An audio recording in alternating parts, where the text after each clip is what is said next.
Hello everyone and welcome back for another episode of Gloomhaven's Guildmaster mode. We're still in very early days for our fledgling guild and we are about to take the Brute and the Scoundrel to recruit the Spellweaver. Spellweaver has run into trouble out in the forest, help her out and she'll surely join the guild. That's exactly how you recruit people. It's not the promise of money, it's by saving their lives. Asking around in Gibbet Hill, you are directed down a forest path towards some long-forgotten ruins. As you reach a clearing, you hear a commotion ahead. It seems some bandits have cornered an orchid woman. Is this who you've been told to find? Okay, let's have a look in and see what we have. Meet the Spellweaver, a powerful but fragile magic wielder who can harness the natural elements of the world. Good thing we found her when we did. That's a lot of bandits. To get her out of this mess, you'll need to harness the power of the elements infused in the battlefield. The elemental infusions display can be seen on the right side of the screen, indicating which magical elements are available for consuming. In this scenario, the ice element is already infused, but elements are normally infused for 2 rounds through using actions with elemental symbols on them. Available for consumption after the turn in which they are infused. Consuming the ice element to augment Freezing Nova's attack and kill as many bandits as you can. Survive the round by using jump to get out of reach. Well, as it said, ice is already ready. The ice element is strong. So using Freezing Nova will make it do 3 damage. That's going to kill you, you, and you. And then Ride the Wind will take us probably behind here. But we are being directed to do this rather than really choosing. So, definitely consume it. Has the added benefit of immobilizing all the enemies near us. So when we leave, we are going to be way out of range. Now, there are places we could go that that they can't reach, other than just back here, but honestly, it's all much of a muchness. Maybe this one is actually... No, it's almost the same. Unfortunately, this is going to burn the card.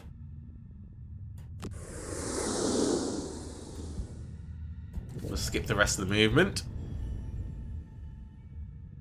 But thankfully, the Spellweaver has got the Reviving Ether spell. So by consuming the ice element, Freezing Nova dealt 3 damage instead of 2, knocking out 3 of the bandits, and applied Immobilize. Ride the Wind also infused the air element for this turn or next turn, and we've only got a few unburned cards remaining. We'll be exhausted after the next round, so we're going to have to rest. Fortunately, the Reviving Ether spell will allow us to have our cards back, so we'll do a short rest. We don't want to burn Reviving Ether, we want to redraw, so we're going to take a damage in order to do that. We'll lose Freezing Nova. But it means that we can do both of these. So, we are going to use Reviving Ether, but let's do Flame Strike first. We'll hit you.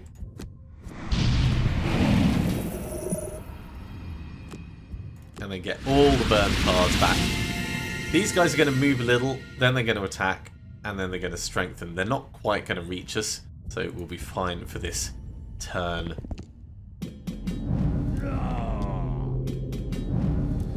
And I think we're going to use Fire Orbs to kill them, but we want Mana Bolt so that we're definitely moving quickly. I would love to be able to loot them as well, but it's just not going to be practical. So Fire Orbs, hit both of them. And then whichever one of these we move on to will get a little bit of money. That's got 4, that's got 2. Let's go on this one. So not really much tactics involved in that mission because obviously it's the introduction, but we'll see what we can get for the next one. For helping her out of that bind, the Spellweaver has agreed to join the guild. As you saw, her abilities can be incredibly potent, but she can be a difficult character to work with due to the complexity of her tactics. But disagree with that, she just burns herself out quickly.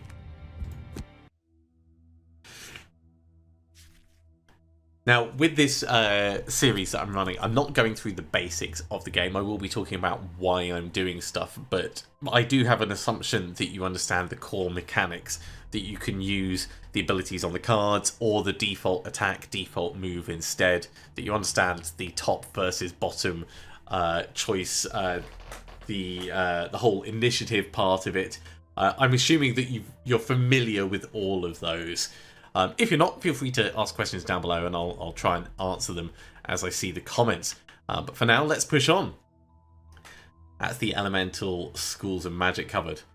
Perhaps we could do with recruiting someone who understands high-tech contraptions and stuff.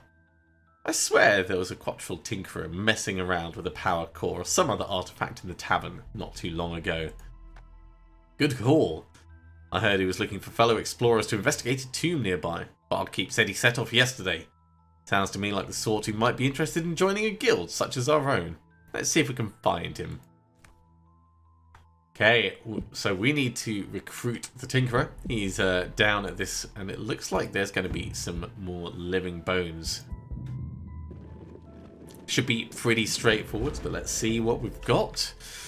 The trainer informs you that the Quattril has last been seen heading into the basement underneath an abandoned mansion to the south of the city.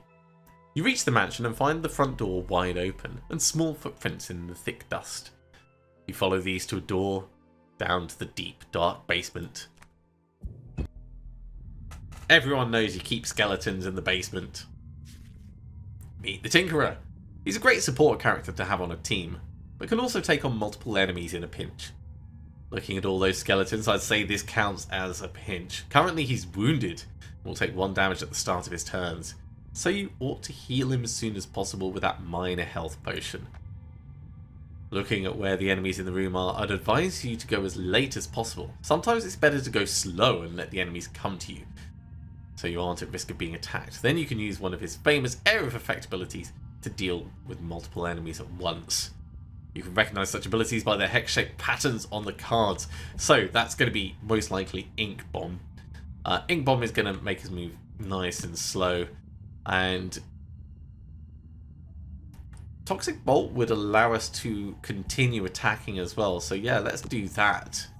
If we do Toxic Bolt first, we'll get a poison on someone and then maybe be able to Ink Bomb on top. It is going to burn the card though, so I do have a minor bit of trepidation. The Living Bones, they can target more than one person. We've only got one person. They're likely to move reasonably slowly, so I think this is a fine tactic. Yep, they're moving before us. Move 3, attack 1.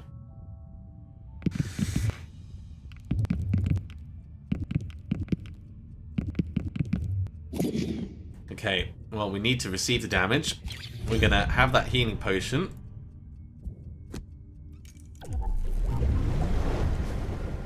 You may have noticed that if you use the heal ability, then the character recovers hit points and loses their wound condition. You can also remove poison, but in that case it will only remove the condition and you will not regain any hit points for it.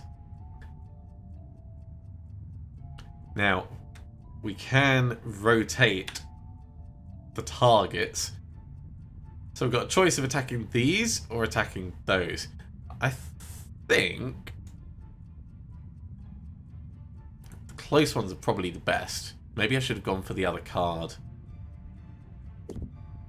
Because Toxic Bolt, I think, was a bit of a mistake.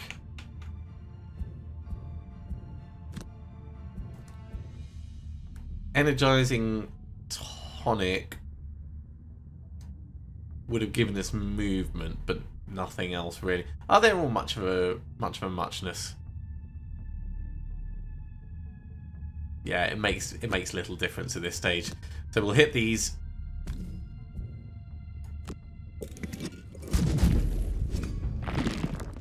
Pretty good damage. Pretty good damage. I don't think we want to get closer to them though.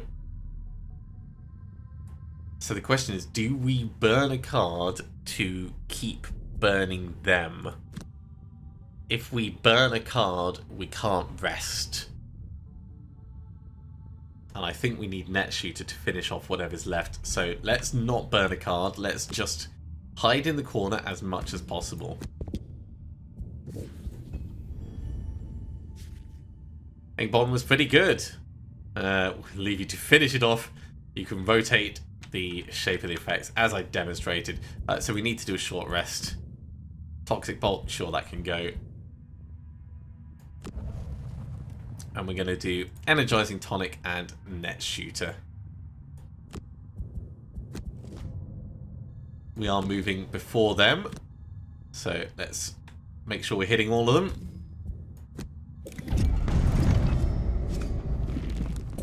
Nice and solid. 2 gold, 2 gold, 2 gold, 2 gold. Let's burn the card and go grab 2 gold.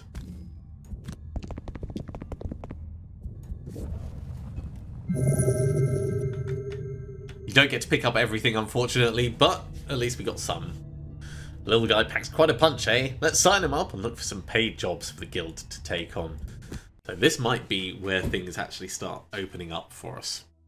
We're getting a proper mercenary guild together now. Speaking of paid jobs, I met someone who's requested our help. Keeper of the Oak. Peace be with you. I'm the priestess here, sworn to the Sanctuary of the Great Oak. Thank you for meeting with me, as we at the Sanctuary are in dire need of assistance.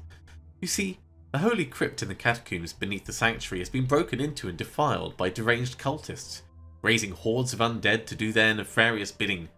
I beg of thee, please help us be rid of this menace. All too common an occurrence these days. Anyhow, sounds like an opportunity to try out our 2 latest recruits together. Sure, let's, ooh, God, that's a big living corpse. Living bones and living corpse, he's got a lot of health.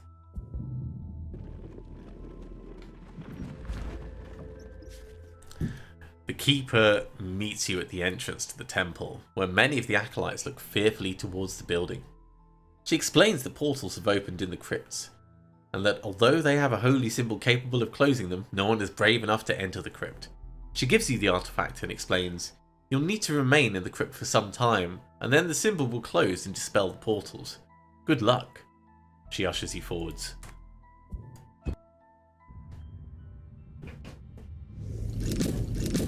So this is going to be a little interesting. The crypt is bathed in an unholy light emanating from a mysterious portals in the corner of the room. Brace yourself for a battle against whatever evil might come through.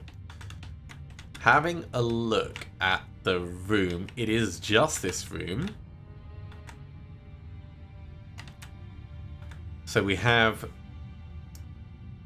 2 living bones and this thing here. Let's start by having a quick look through the Tinkerer's options. Because with the trap, we could do some pulling and pushing and stuff like that.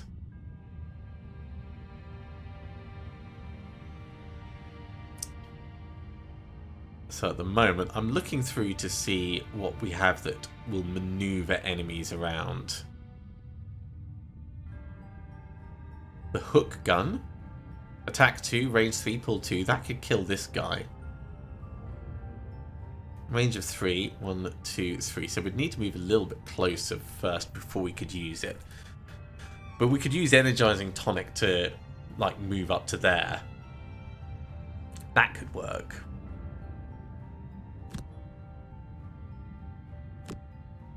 Now, attack 2, if he had a shield, it would be a problem.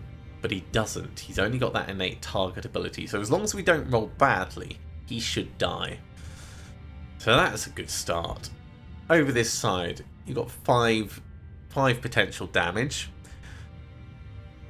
So we could Mana Bolt him to do 2. And Flame Strike to do another 2, maybe. And just stay where we are for a turn.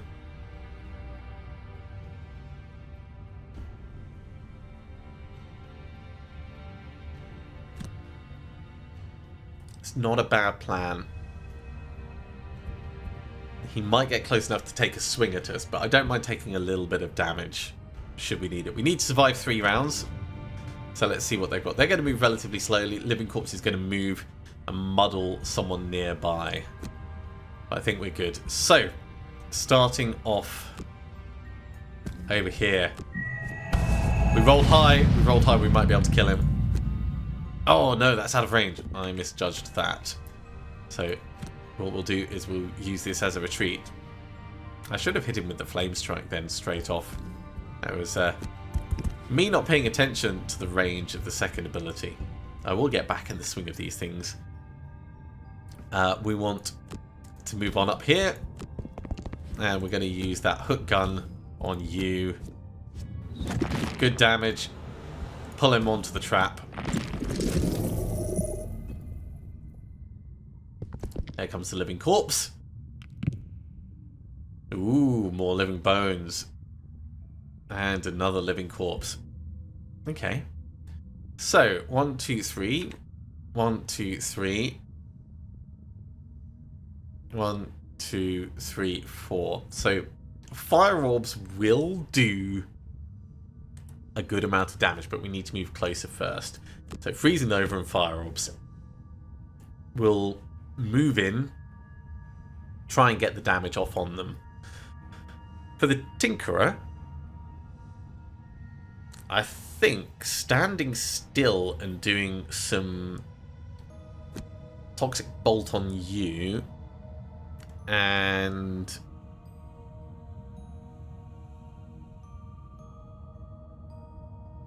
in theory an enhancement aura actually. It's not a bad idea for a combination.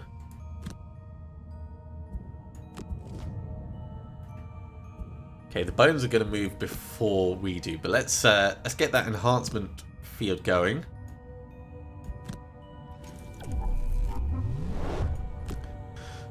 Toxic Bolt can hit everywhere. What are you guys going to do? You're not going to move.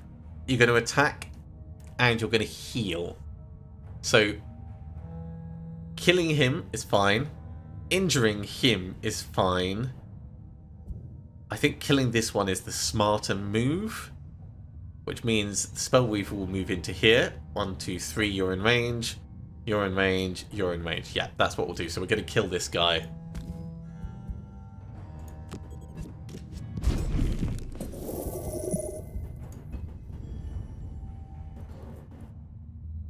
So what are these going to do? They're going to move to an attack 2. So whatever happens, we're going to take a little bit of damage. But we can hit all 3 of these, and we might even kill one of them if we roll high. At the very least, we're getting good experience for this. There's one dead. And he's going to have to go round the trap. So I think now we can probably start focusing on getting money.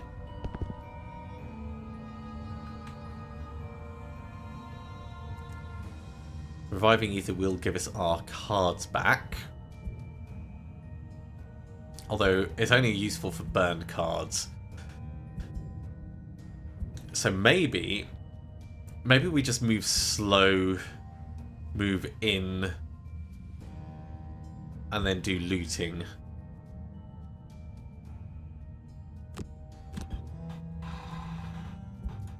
And we get the Tinkerer. Spellweaver is going to loot all of that. I'd like the Tinkerer to come over and loot this. So stun shot, and then we need something that's going to move us 3.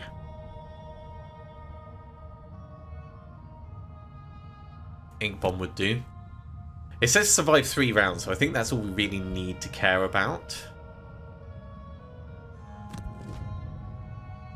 Ooh, yeah, Living Bones Elite isn't going to move, but it is going to attack lots. The same with the Living Bones. So as long as we're not next to them, we should be fine. The corpse is going to do some stuff, but it's going to be dead by that point. I hope. So he's dead. Move on here. It's only 2 gold because the other one was a summon. It's still 2 gold though.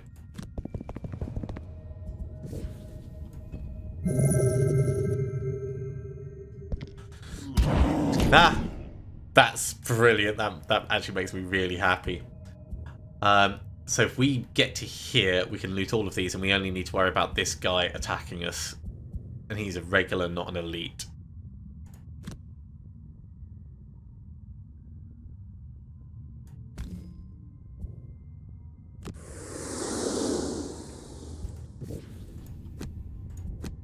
Grab all the money.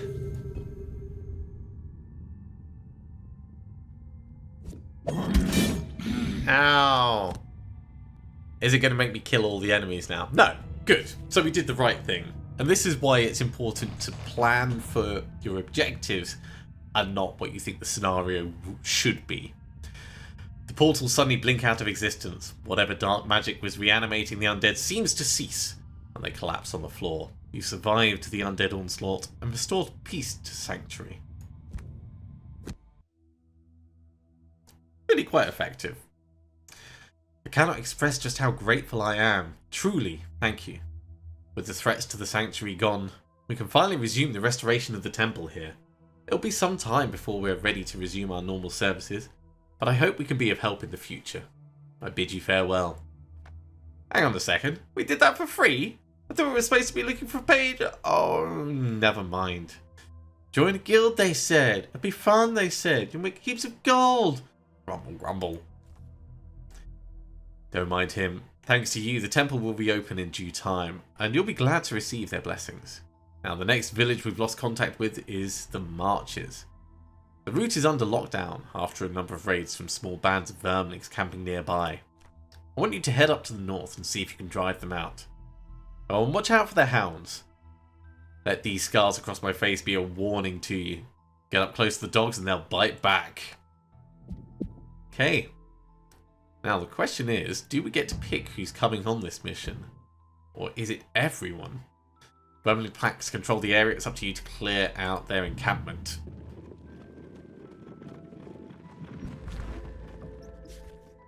As you head north from Demon's Gate, the path gradually turns to mud and the farmland gives way to small patches of woodland.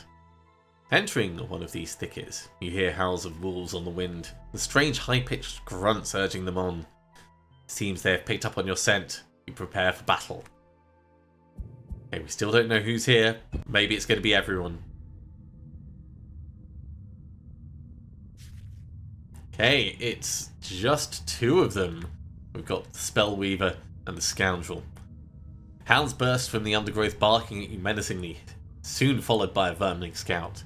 He seems briefly taken aback at having stumbled upon a band of mercenaries, but quickly regains his composure and knocks an arrow, ready to fight. Okay. Now, the doggos have got retaliate, which means if we're standing next to them and we hit them, we will be in for a fair bit of pain. So we don't want to be doing that. I'm quite tempted to hit the fire orbs. Hitting the fire orbs would kill him and it would severely injure both of these. Maybe even kill them if we roll high. But we need to move into range in order to do it. Standing here would be sufficient for that. So Manabot to move. Fire orbs to continue. Off the back of that, throwing knives would be good for a just in case. Moves quickly and it allows us to target any that might be left out. And potentially we could go for single out at the same time just to queue it up ready for extra experience.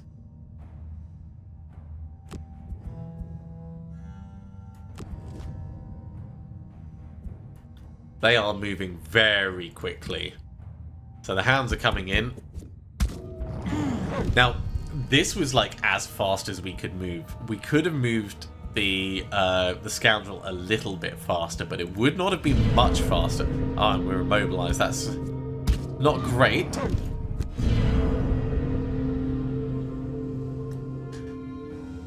Because that means the movement is not going to be possible. We can still do the fire orbs. But we're going to take a retaliate damage doing it. Still think it's worth it though. One dead. We take a little bit of damage on that retaliation. But we can at least heal ourselves. For the Scoundrel, let's do the throwing knife single out thing. So on your next 4 attacks targeting enemies, adjacent to none of their allies, add 2 attack. That's going to work for the throwing knife.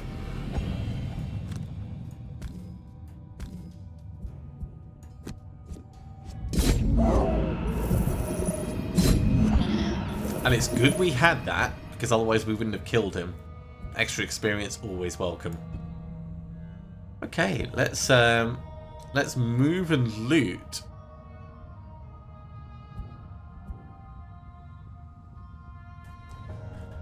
If we move to here, do we have anything that loots on the top?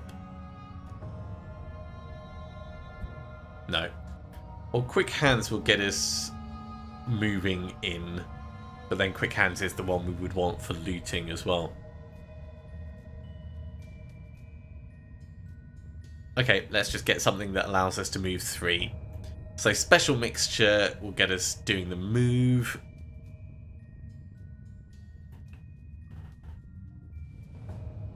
Yeah, Special Mixture, and after that, Venom...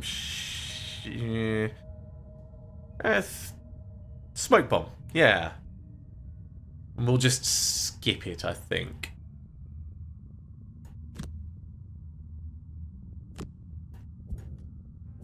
Over this side, we're going to want to move a little bit closer, but not much closer. Maybe saving Ride the Wind for the next room. So let's use Reviving Ether for the movement.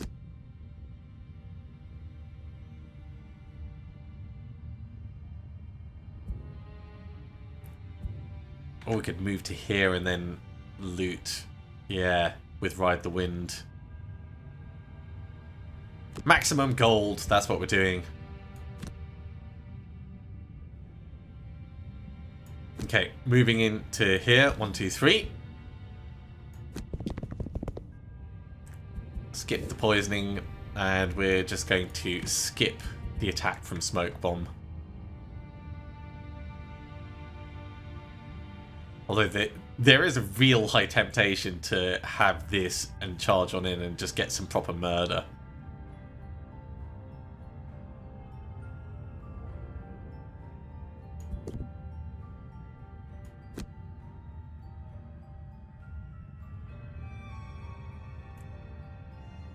We would lose Invisible at the end of the next turn, so yeah, it's not worth us doing this yet. Skip the attack and the turn. Okay, we need to move in a teeny distance.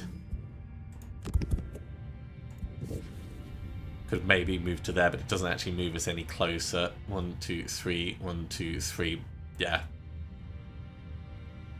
Do the looting. Okay. Moving in 1, 2, 3 to there is good. So that's Impaling Eruption, and then let's save Frost Armor. I'm quite tempted to do the long rest over here so we can choose to burn Special Mixture. But we could also do it with a short rest next turn. So what we could do is we could do Quick Hands to move in and attack.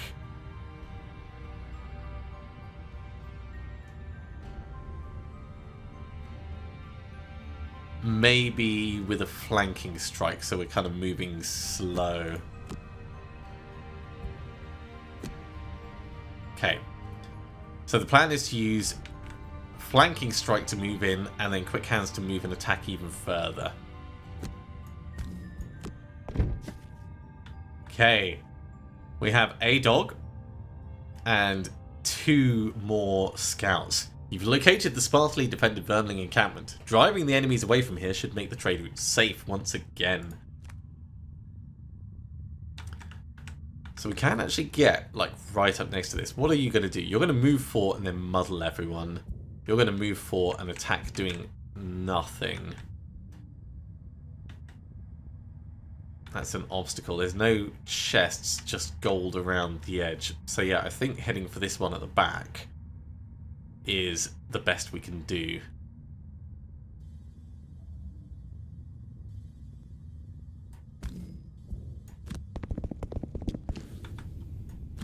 Quick hands, move in. Give him a hit. Got him killed.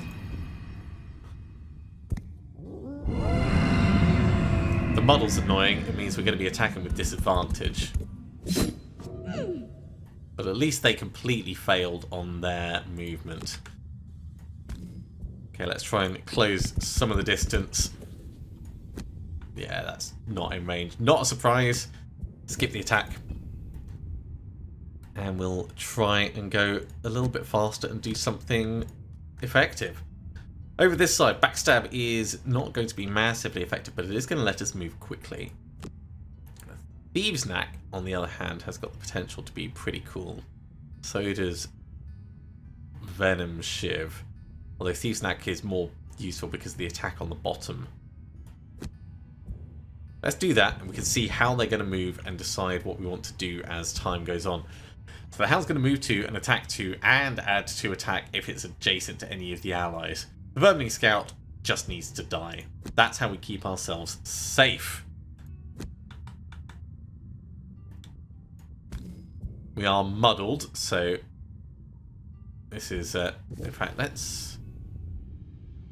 I did not mean to do that. What we can do is... Can't we... Oh, this counts as the tutorial. Interesting. Alright. Well, we just messed up. So we'll just do what we can. We'll take the damage. We're going to be fine. It's just a pain. So we need to get closer and then get some attacks off.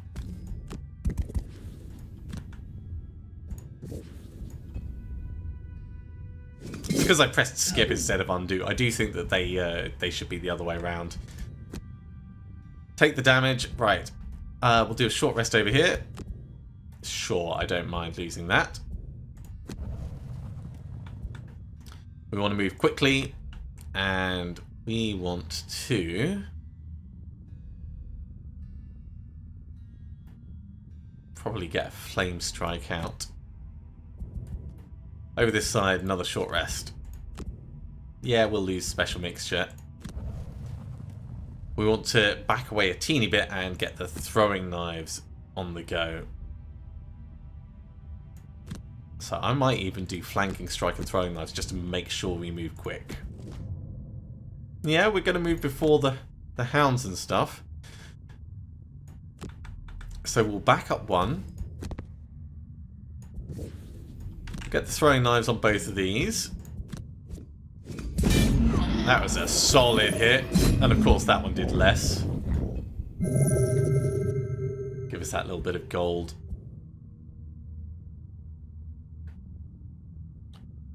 And I think we want to move closer, of course. Let's come up this side. Try and get the big hit. It's not going to be that good for looting, which is a bit of a shame, but at least no one died. Definitely not the most tactical of victories.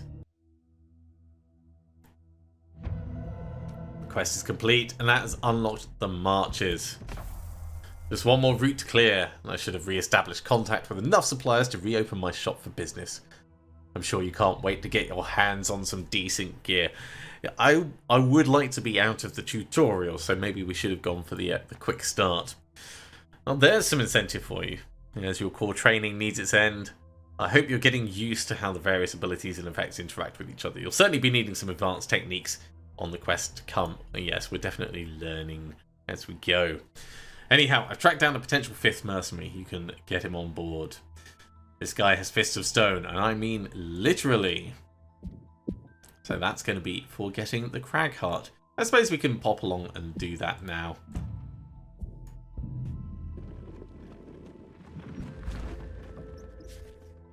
You'll again find yourself at the entrance to a once abandoned crypt and begin to ask yourself, what makes all these mercenaries keep exploring tombs of undead?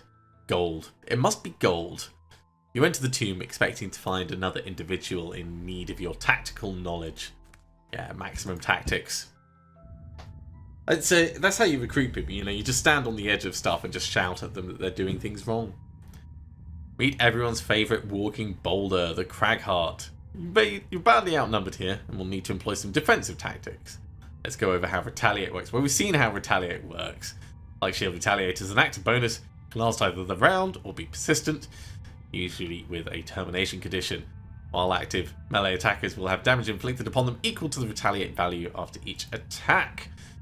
Surrounded by this many living bones, a retaliation attack equates to an incredible amount of damage, assuming you can survive the round. Earth is already infused. Gotta remember to use it, right? Opposing Strike and Avalanche. So Avalanche will do quite a bit, and we can do Opposing Strike for the Retaliate. That's exactly what it wants us to do. So, first up, Retaliate. Secondly, let's get the big hit on you two.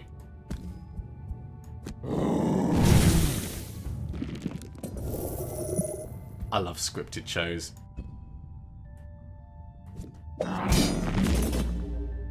He takes direct damage because of that Retaliate. We'll receive the damage there. You're going to come in and have a go. Alright, that's 2 for you as well.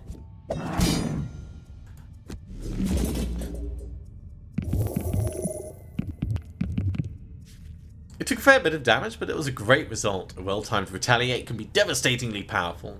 By the way, you can see the active Bone Eye from Opposing Strike is still well active. Just look at the portrait. Did you notice how the shield didn't prevent against the damage? Yes, because it only protects against attacks. Finish them off and we're out of here. So there's still 2 more strikes that we'll get the benefit from. We're going to do a short rest. Ooh, I do like Massive Boulder. But let's burn it. We're not in a particular rush.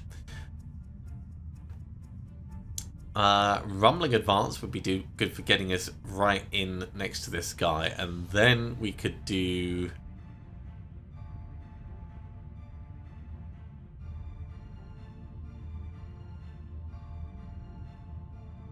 Unstable Upheaval. Yeah, let's do that. So, move 2, all adjacent allies and enemies suffer damage. So we want to step in on the 4 gold.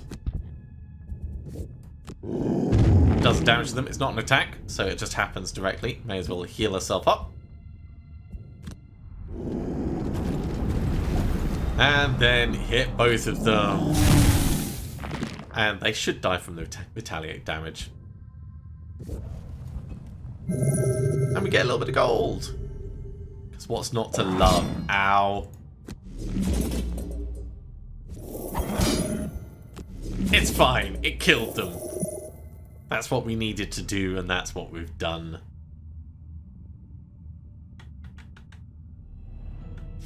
Well done. That looked like an unmanageable situation at first, but as you saw, if you play your cards right, you can navigate even the trickiest situations. The Cragheart is on board. That's 5 mercenaries recruited. I reckon just 1 more. We should have a large enough crew to take on some quests further out from Demon's Gate. You know, if we can find someone capable of summoning allies to the battlefield, it'll feel like we have even more mercs. I know some vermlings are quite proficient at handling beastly brethren of theirs. You gonna recruit a vermling? Don't let the rodent exterior fool you. They aren't all feral scavengers. Some vermlings develop strong psychic abilities. A rumour has it one such vermling mind thief is hunting down demons nearby. Would you say no to a demon hunter joining the guild just because she looks a bit rattish? I vote we find this mind thief and see if she fancies joining us for a chance at greater glory. Well, greater chance than hunting demons. Okay, perhaps not greater glory just yet, but glory all the same.